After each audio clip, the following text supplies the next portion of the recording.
Thank you very much indeed for joining us for this edition, I guess, of the Dialogue on Aging. I just want to humbly give thanks and gratitude for the fact that we are living, working, and playing on the unceded ancestral territories of the Musqueam, Squamish, and Tsleil-Waututh peoples here in the Salish Sea area.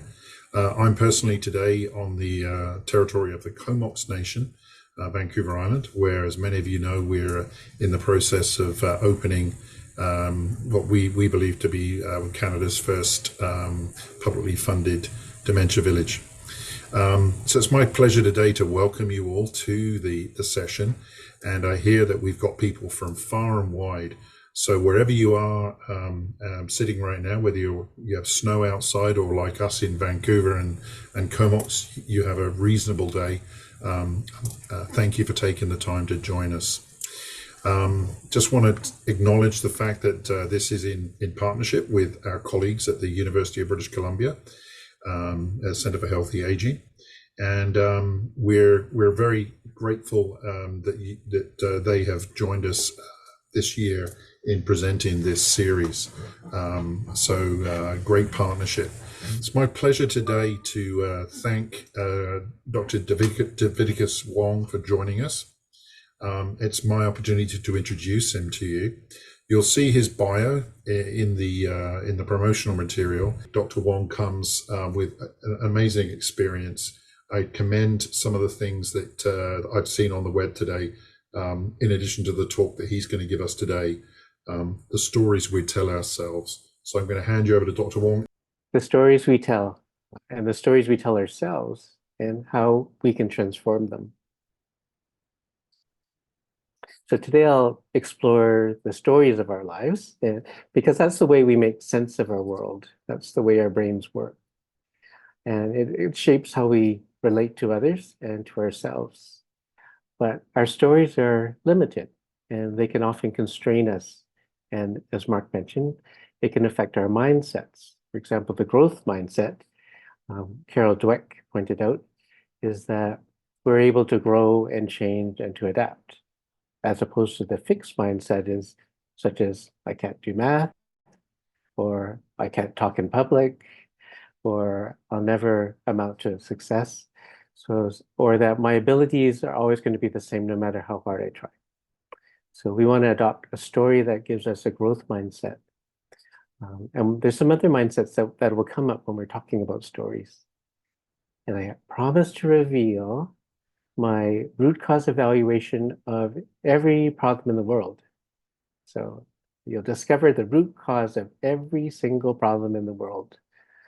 And well, of course, it's Valentine's Day, so happy Valentine's Day to everyone out there. And we'll talk about defining your love story and finding true love. And then we're going to be talking about creating more expansive life stories together. So when I was in Australia with my wife in 2017, we saw Ayers Rock, or Uluru. And the Aboriginal people in that area found great meaning in the amazing, unique formations as you walk around this huge rock in the 100-degree heat. And they use those formations to teach their children the stories of their ancestors, and that informed them with the values with which these families lived and supported one another. So we have our stories that form our mindset and our framework with how we understand our world and our culture. And our Aboriginal people also have great stories to share with us. I love growing up reading about the local legends around Siwash Rock and the other key areas of Vancouver. So I have a little story why I chose family medicine. So when I was doing my internship, I was called an internship instead of a residency. Then an internship in Victoria, where I obviously met one of my patients. We went through surgery, psychiatry, pediatrics, obstetrics, and then we can go on to specialties in each of those. And I thought I was going to go into psychiatry or pediatrics. I wasn't quite sure, but leaning towards psychiatry. So I did extra time there. But it was in family practice that I really fell in love with a way of relating to our patients and the stories that they shared. So as a family doctor, patients will share their deepest, darkest secrets, their frustrations. They share their victories with us, all the stages of life at every age. And it's even better than watching any of the Korean soap operas or reading the kind of books my mom read, the romance novels, because you get real life and you live thousands of lives and really get to understand people even better than reading great fiction, because this is reality. So I chose family medicine because I wanted to be a part of their stories, to understand their stories, to be there to listen to them, because that's how we understand the impact of health or illness on our individual patients. But I also heard my patients that had stories that didn't work so well for them because of past experiences and how it affected them and how it shaped their worldview and how they saw themselves. They became hopeless or helpless. They became victims. And that approach continued in the rest of their lives. So I was also there to listen, to empathize and to understand, but also guide them in discovering a new way of rewriting their past and then re-experiencing their present and their future in more affirming, positive ways. So we become part of their stories as well. We're there at the beginning and end of life. I have lots of, as though it's a sad time at the end of life, being there for the palliative care, doing home visits, you can really bring a lot of closure and help end the story with the family and their relationships. And a lot of positive things can come in even the most difficult situations. So how we tell our stories really affects how we experience our lives. And we each have our own unique story. And when you don't understand what someone else is doing, or you think someone else is totally bad, you have to understand that individual has their own story that I don't see right now, because I haven't asked them.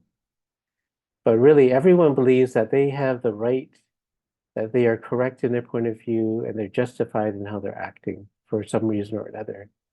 So we don't really know, every behavior has an origin that is somehow justified if you know the story.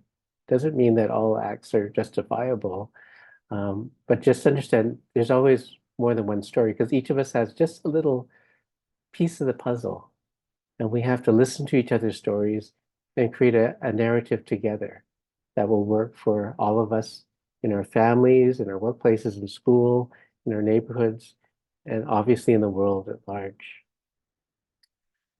Our stories can limit us. They can really constrain us. You hear the narratives that politicians use, and you know that there's more than one story in all these major conflicts that are really keeping us awake at that time.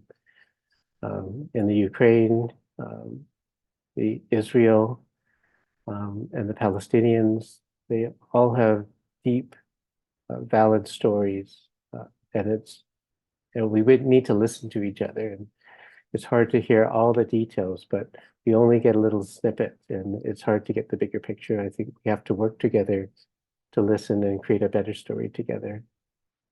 As I mentioned, if you're a victim, that helplessness feeds anxiety in all of life.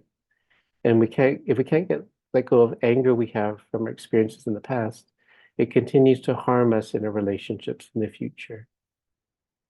And you'll hear about my parents' story where there was great loss, and they could have surrendered to that hopelessness and become depressed, but they did quite the opposite. And then some of us feel kind of entitled from our past experiences and how we were raised. And if you are fixed on material, wealth, and status, you'll never be satisfied because we will all lose it all and it's never enough. And in the stories that I hear from my patients and others, there's a lot of assumptions and core beliefs that we just take for granted. You might recognize them, or you may not recognize them, but they can be a source of problems in our happiness and sense of peace in the present time. Such as, I have to be perfect to be loved. I actually believe that because when I was a kid, we would get praise when we did really well in school or got a trophy and award. We got lots of nice compliments from aunts and uncles when we did well. So we kind of equated that positive feeling when we did something well and thinking that we had to be perfect to be loved, which we know is not true. And if someone's been betrayed or hurt in the past, then they lose faith and they feel that they can't trust anyone. Or if they've had a very difficult early upbringing, then they might see life as fundamentally unfair. How we think about the past, interpret the present moment in our experiences, and imagine the future is highly influenced by our emotions.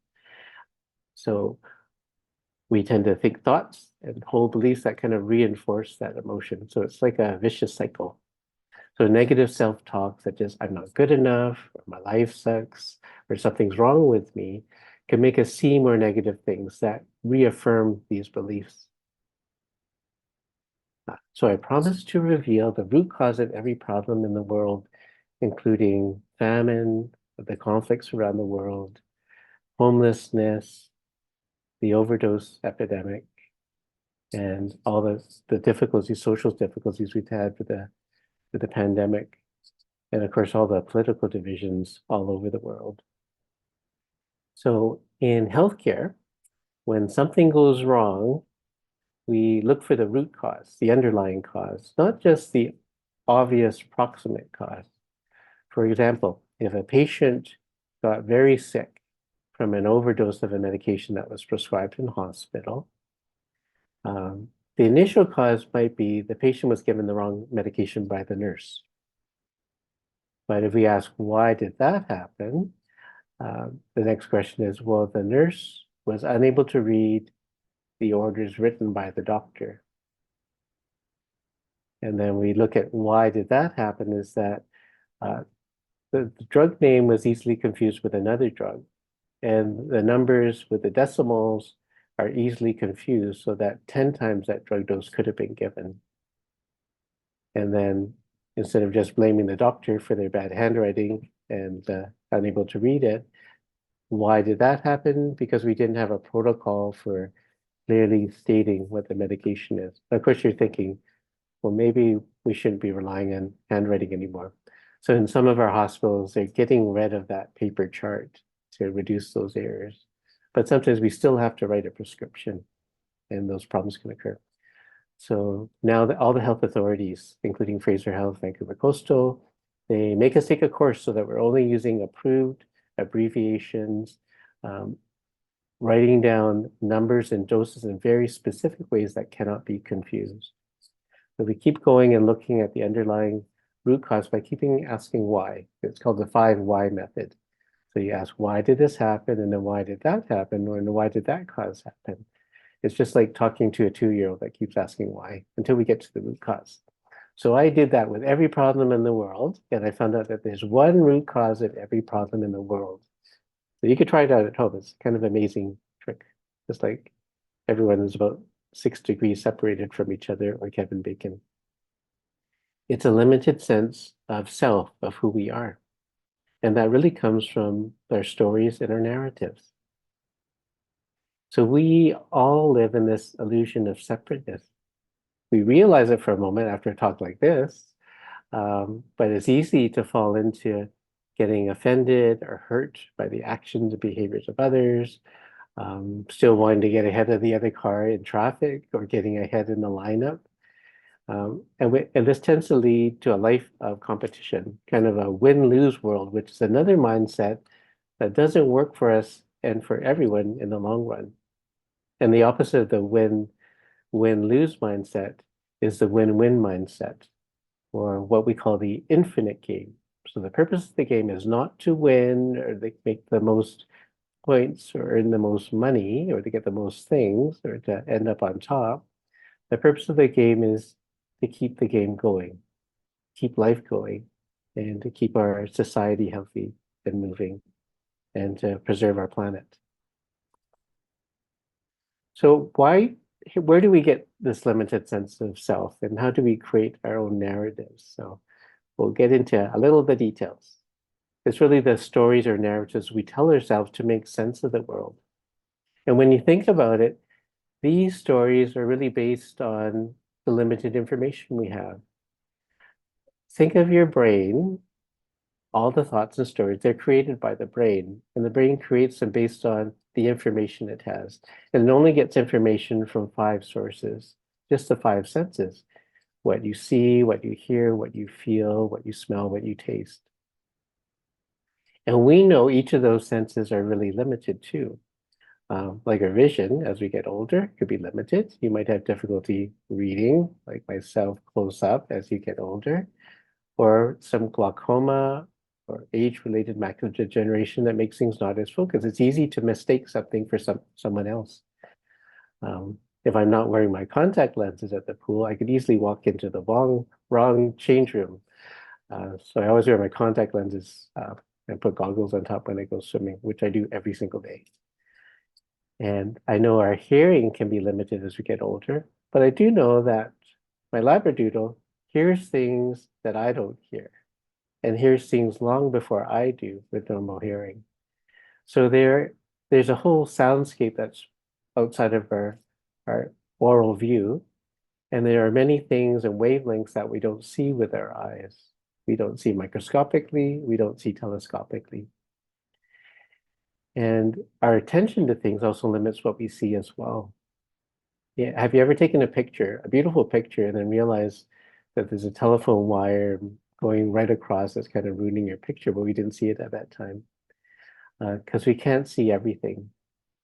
And so what we see of the world is like shining a little finely beamed flashlight into a thick forest and pitch dark night without any moon. So what we see is really limited. So we really need to find other sources for information. So out of that little information that we get, we start creating stories. The brain creates routines for prediction based on the past. So we start responding to present things based on our memories and then reinforcing them.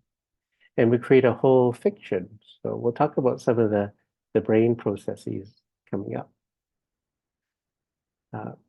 So John Teasdale is one of the pioneers in mindfulness-based cognitive therapy.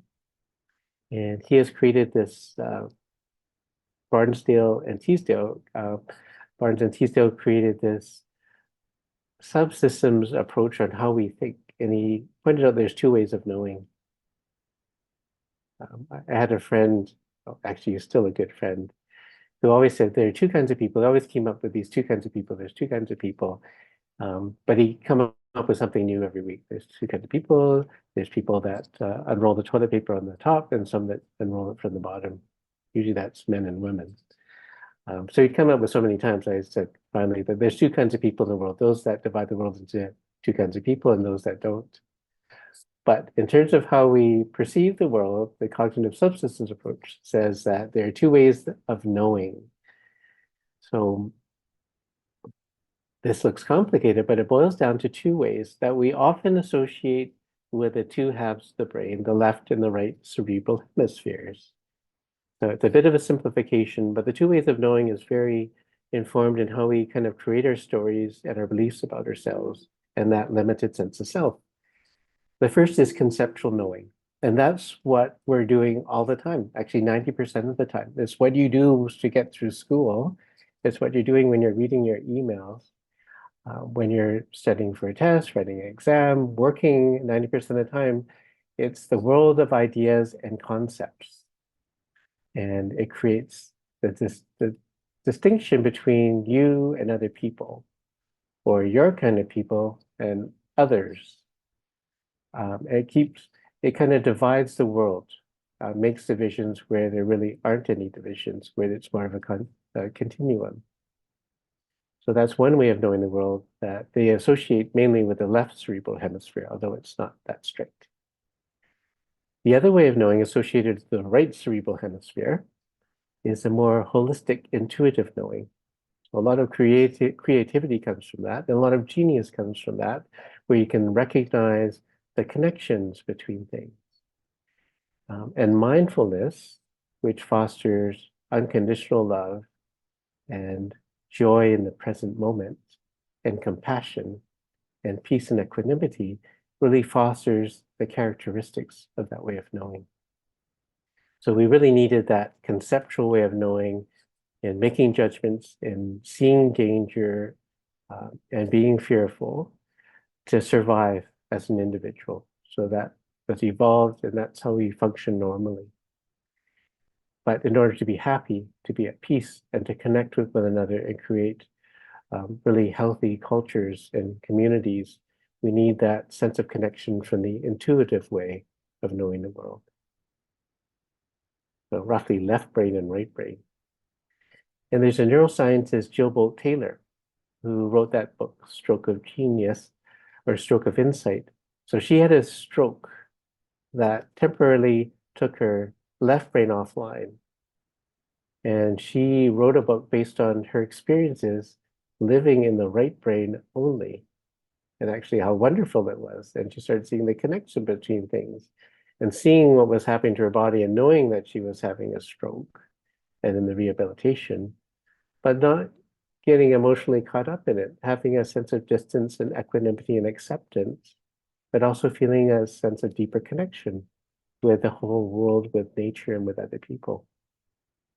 So her latest book, and The Whole Brain Living is her book, she talks about the different characteristics of the left brain and the right brain. And I'll just briefly take you through this. So the persona is associated with the thinking function of that left cerebral hemisphere.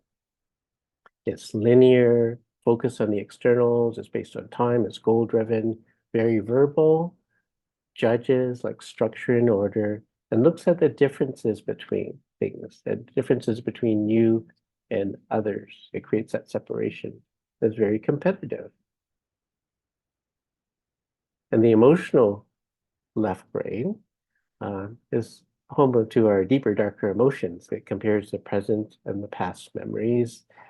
And happiness is based on external things that most people seem to want, like status, finding the right partner, having good kids that can look after us in old age, moving ahead in our career, buying a house, staying healthy, staying young. So that's the external things that represents. It also tends to get stressed, get into panic mode, fight, flight, or freeze, and can become very pessimistic because it has a negativity bias that affects our emotions. The right brain, which is associated with that conceptual, intuitive, big picture way of looking at things, is focus on the present rather than fretting about the future or stuck in the past. It's interconnected with the flow in life and as life unfolds. It looks at the big picture in your big whole life. It's more connected to your body and sees possibilities, and it's a mind state of joy and gratitude. And it's also associated with that true self that Carl Jung would describe, where you're connected with the whole universe and others, and you have a deep sense of peace and maybe even enlightenment. And these qualities are fostered in mindfulness practice. So again, two sides of the brain, two ways of feeling and experiencing our world and thinking about our world. And we need, as I mentioned, both sides of the brain to survive. That's how they evolved, and they continue to exist. That left cerebral hemisphere comes from the perspective of the individual separate self. So it creates that sense of self, and it functions to keep you safe. We also create stories to the whole brain through these cognitive systems called the default mode network. So these are areas of the brain on both sides of the cerebral hemispheres, including the medial prefrontal cortex, the anterior cingulate gyrus, and the posterior cingulate, and some other systems that connect together. And it's a mode we fall into when we're daydreaming, when we're lost in thought, not really focusing on a task, not being mindful. And we often come up with these self-referential stories, the stories of our life. And it's kind of creating a fiction based on memories, information, and the biases that we've acquired through our past experiences and through habit. So if we don't pay attention, we're creating stories, often automatically, as if we're hypnotizing ourselves or being hypnotized by the circumstances. And again, the right cerebral hemisphere gives you that different perspective. It sees your world from the perspective of the whole and your connection with others, and your identity expands through a connection with others. And it's from this side that we truly can experience unconditional love. So I'd like to do a little mindful exercise with you for a moment. Since it is Valentine's Day, I really want to foster that unconditional love. That's a little picture of my daughter, Sarah, who's now in her 20s and a speech therapist. So she's a lot older, but she's still really beautiful. And I can't help but just have unconditional love when I, in her presence, or just thinking about her, as I do to my wife and my kids and my extended family. I want you to close your eyes and promise not to look. And in your mind, feel yourself in the presence of a person, past or present, or even a spiritual being, if you wish, who accepts and loves you just as you are. I could bring to mind my mom when she was alive. And I knew that she saw all of me, the good and bad, mistakes, and all the fears and the anxieties. But I knew I was accepted and loved just as I was. I didn't have to do anything, and I was loved. And in the presence of this person that loves you unconditionally, see yourself connected to the universal cycle of love. Love that we receive and give freely.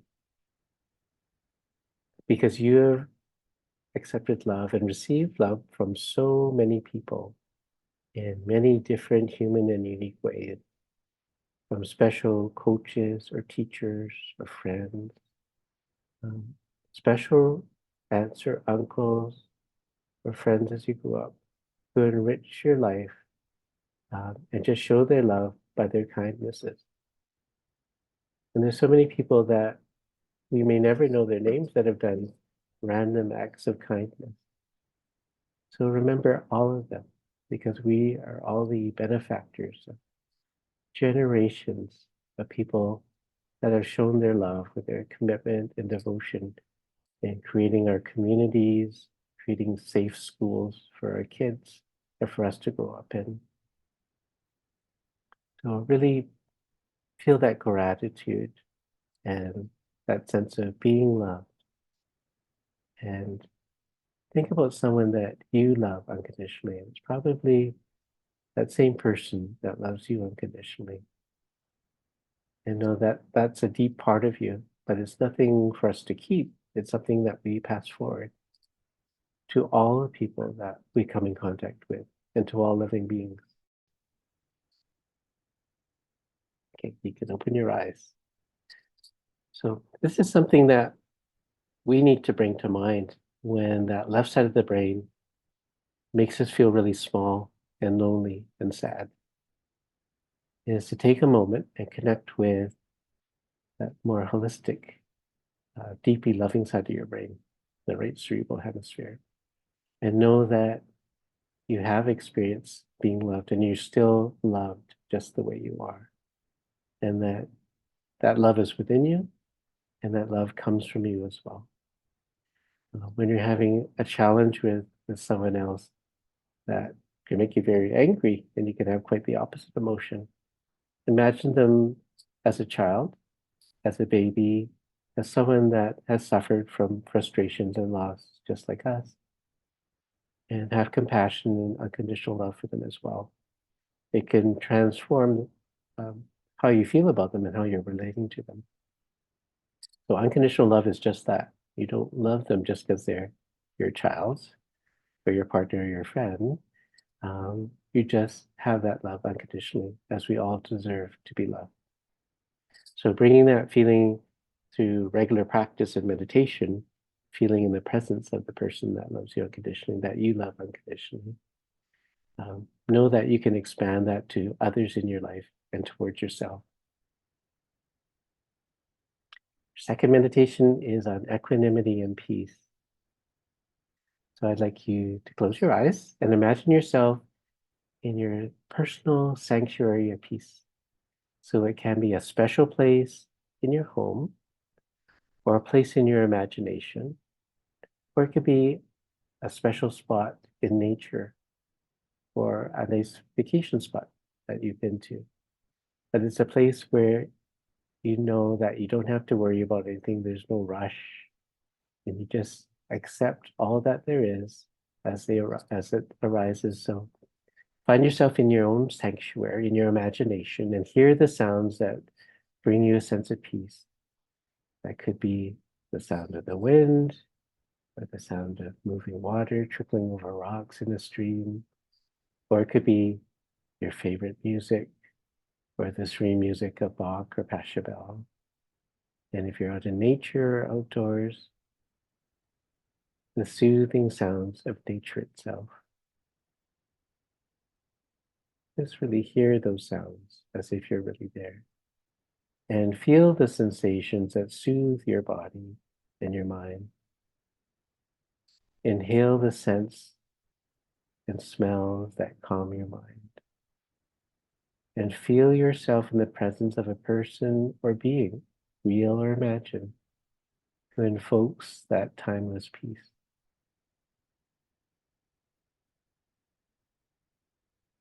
And you know that spending some time every day imagining yourself in that sanctuary, unless you do have that sanctuary at home or in your neighborhood you can go to, you can always do that in your imagination.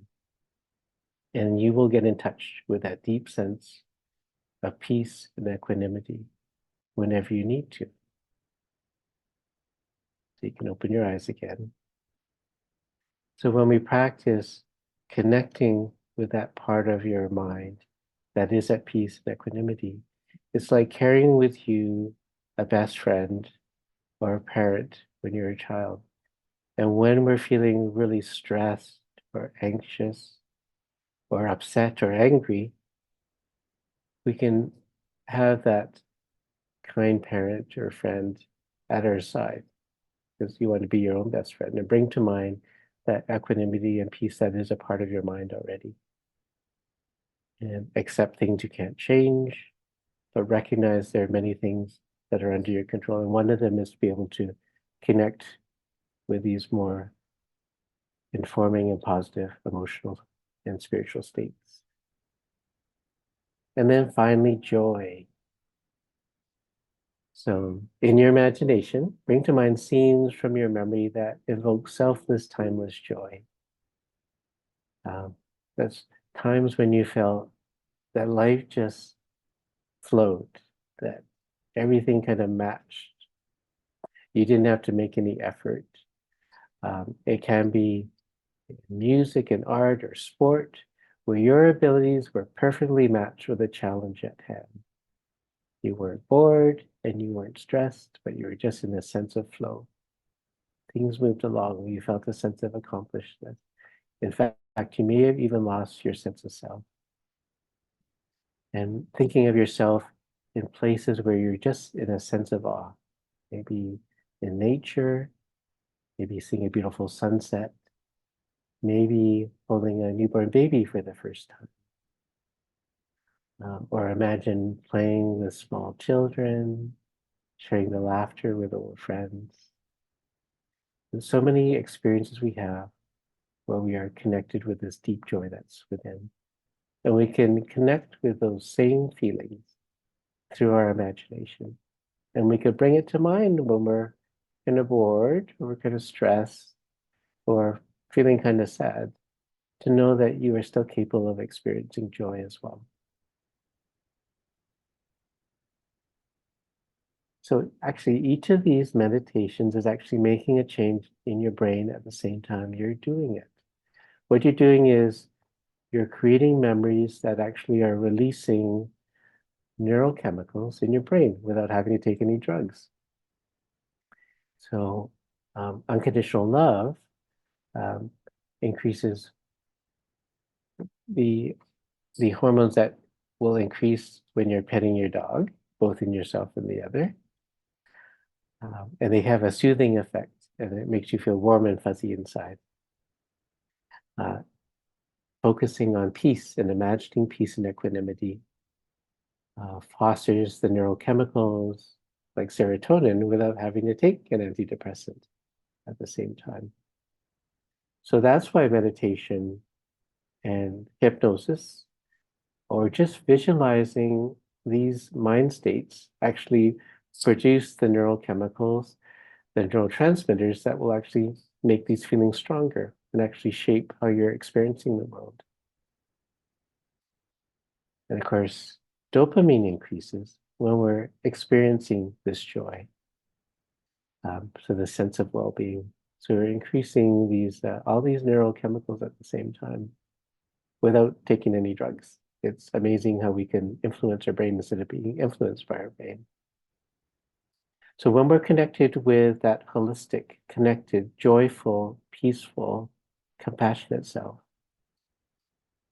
we see the truth that we are not separate, independent individuals, that every one of us is a global citizen, not just Canadian citizen or North American, but we're connected to the joys and suffering of people around the world. Um, and we share a responsibility for one another. We're interdependent with every other person on this planet.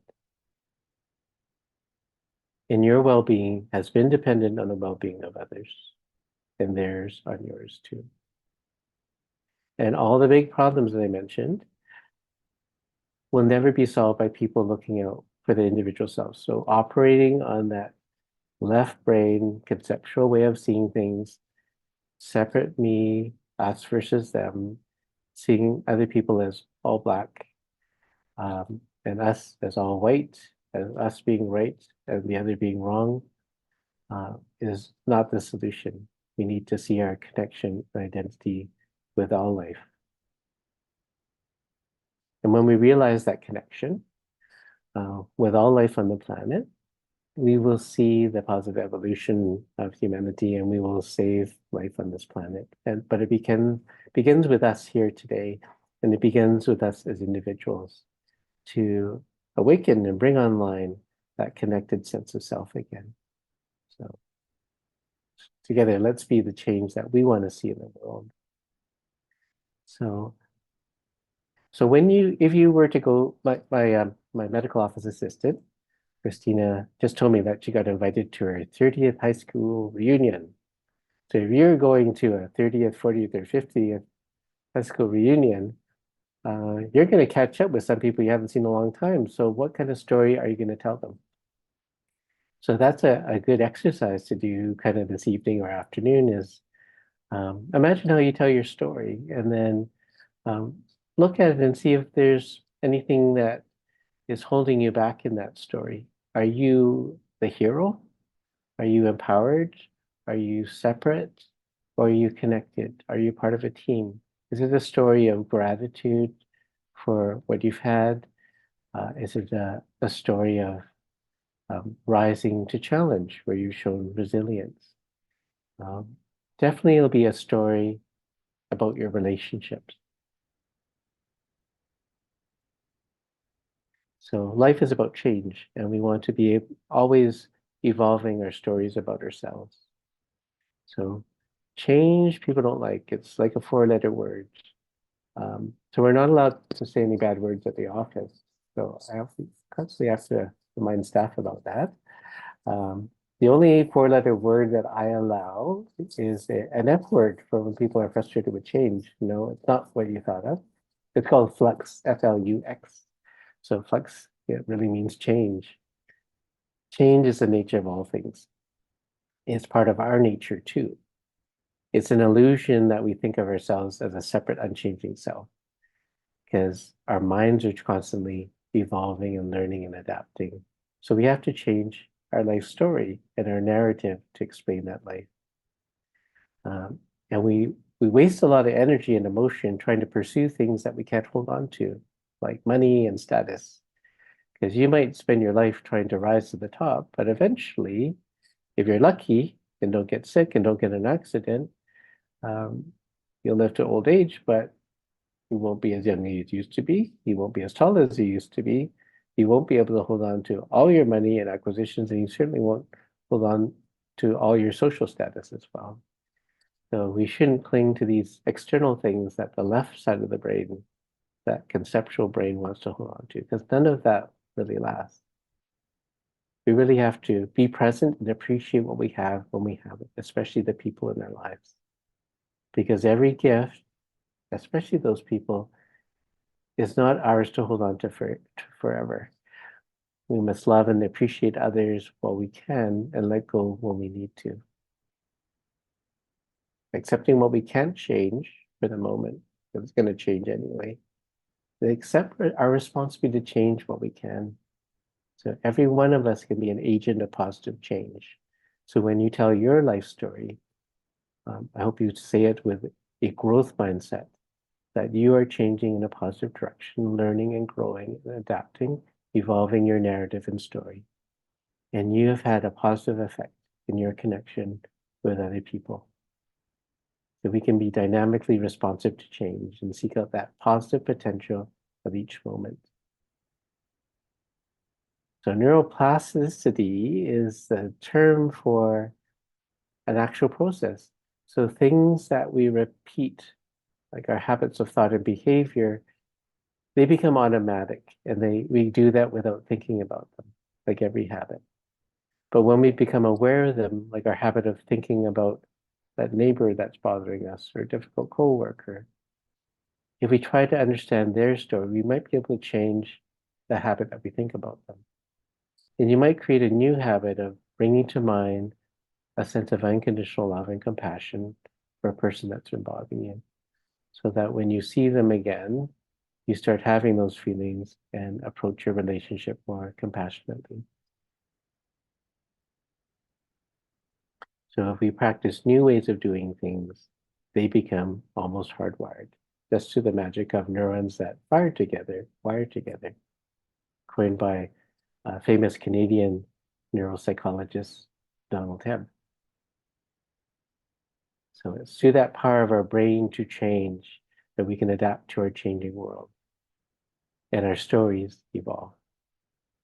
So you can retell your life story and see beyond that illusion that our brain creates of a separate, smaller self. And we can all evolve into our positive potentials.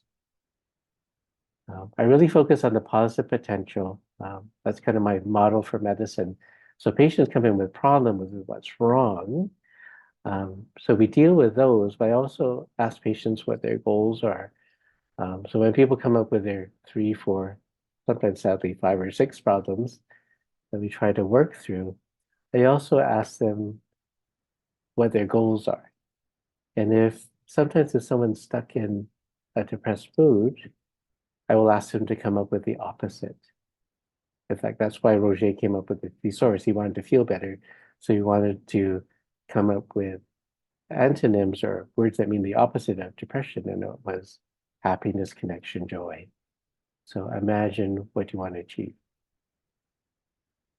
So your calling is an intersection of 4 circles. It's a Venn diagram: your passions, your talents, the values, and the needs of the world.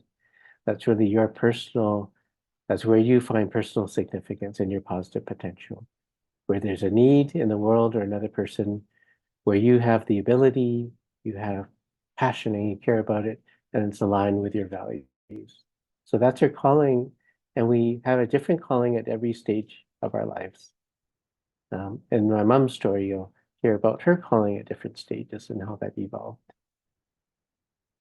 We should follow that calling. So often we have the urge to do something really good and positive for someone, but we often let those slide and the opportunity disappears. But imagine your impact if you acted on every positive inclination that you chose to do.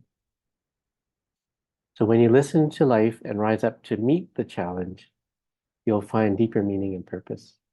And that's the positive potential that can be realized every day in your interactions with others. But you must see, feel, and act and connect. Now, in the time we have, I'd like to share my parents' stories, and then I'll end with your love story. So my parents, Tom and Ina Wong, were married in 1956, 2 years before my brother Colin was born in 58. So they're a very lovely couple, and they're very wonderful parents. My dad was born in Canada. He was born in Cumberland. Cumberland is actually close to where Mark lives. It's in the Comox Valley. It used to be the home of a big coal mine that hired a lot of people from China, Chinese men, as cheap labor to work in the coal mine. And one of those early immigrants in 1892 was my grandfather, pictured here with my dad's three older siblings. This was taken in 1930 before my dad was born. So that's the house they lived in the Cumberland Chinatown.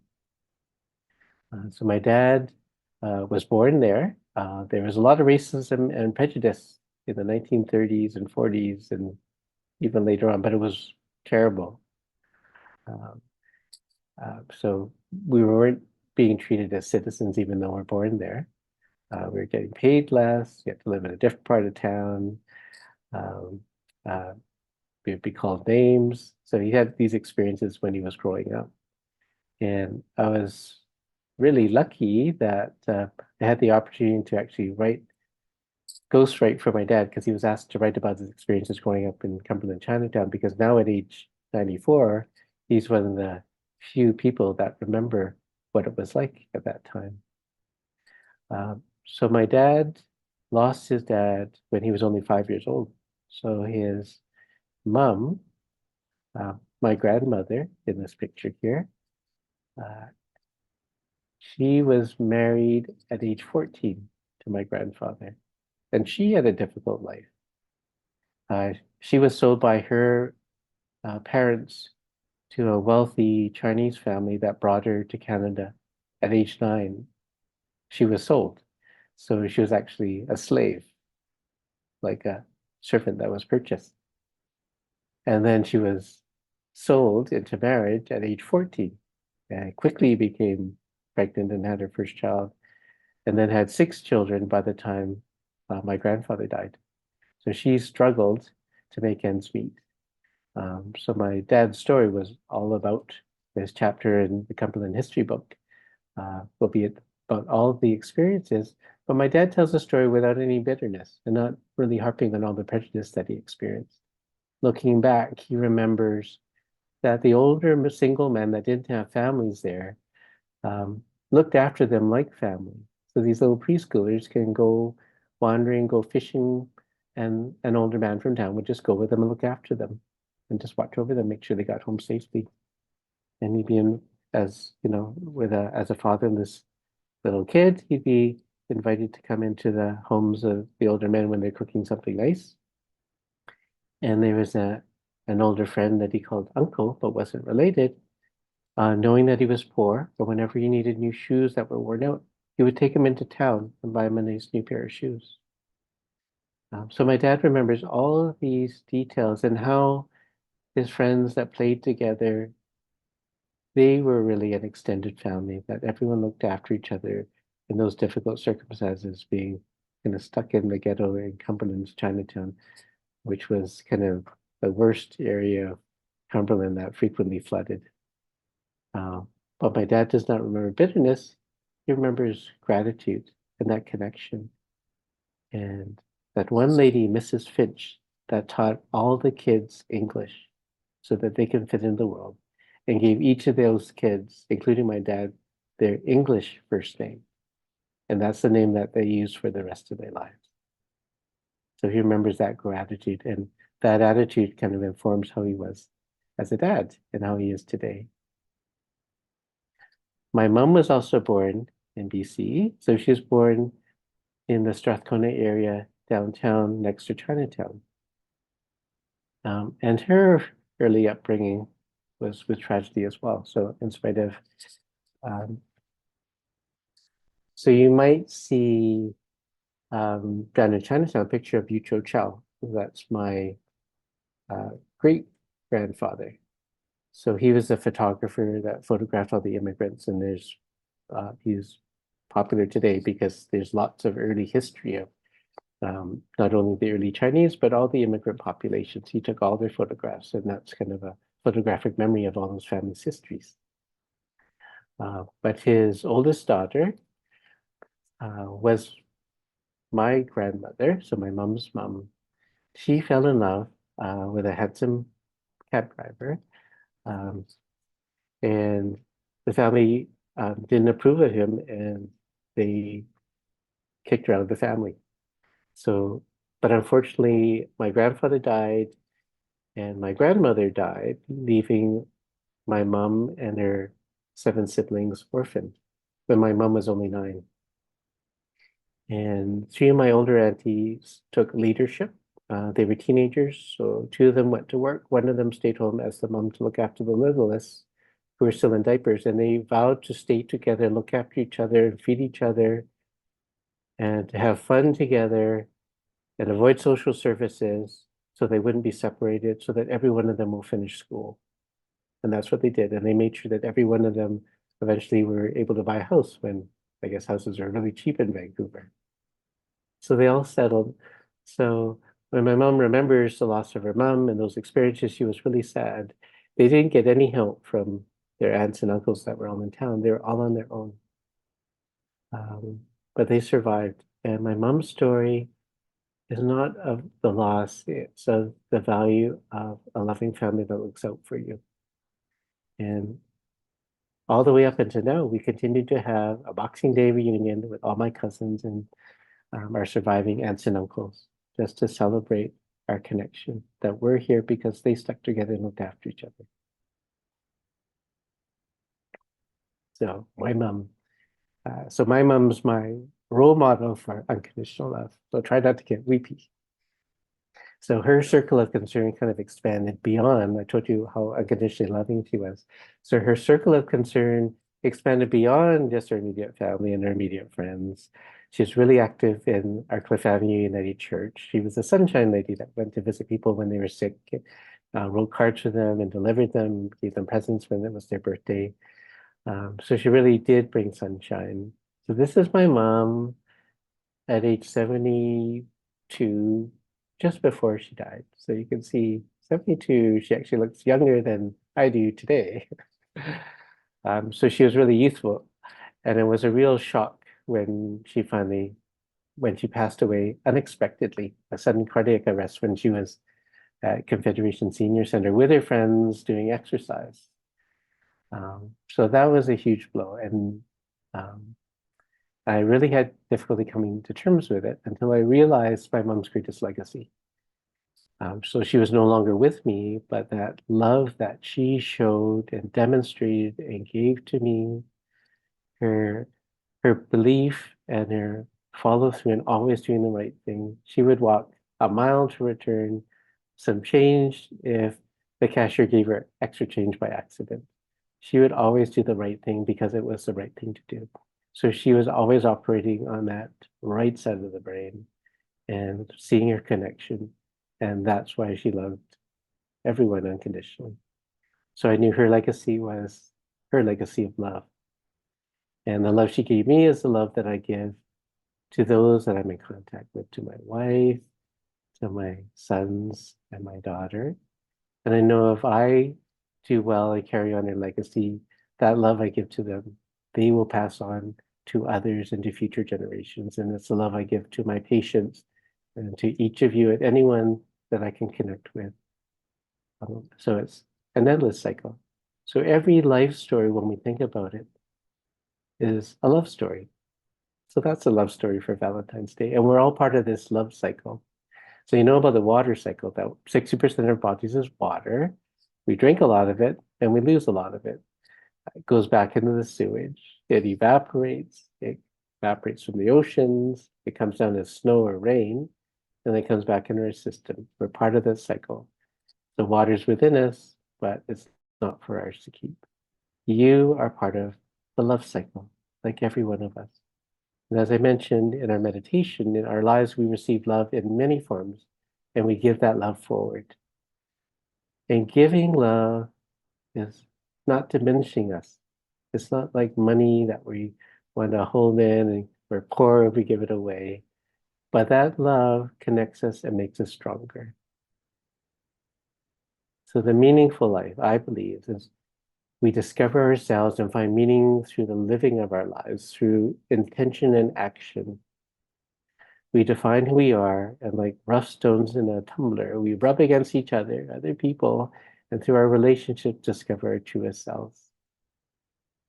So, answer these deep questions. I always ask these questions when I was from uh, uh, elementary school. I'd always go to the library, try to find out the meaning of life. Why are we here? What's the point of this all? Where is the meaning? And there's only one answer to all three questions, and that's to learn to love and be loved.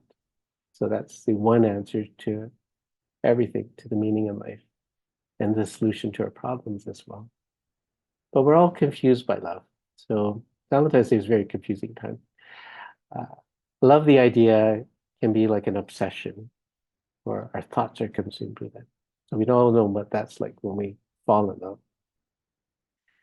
Love, the emotion, can carry us away. It can be warm and fuzzy, it could be faithful and full of abiding, or it could be passionate and possessive, and it can lead to wanting and craving. But the big L, love, real love, true love, as I promised, is a spiritual experience. It's the experience of our greater self connecting with the greater self, the divine in the other person.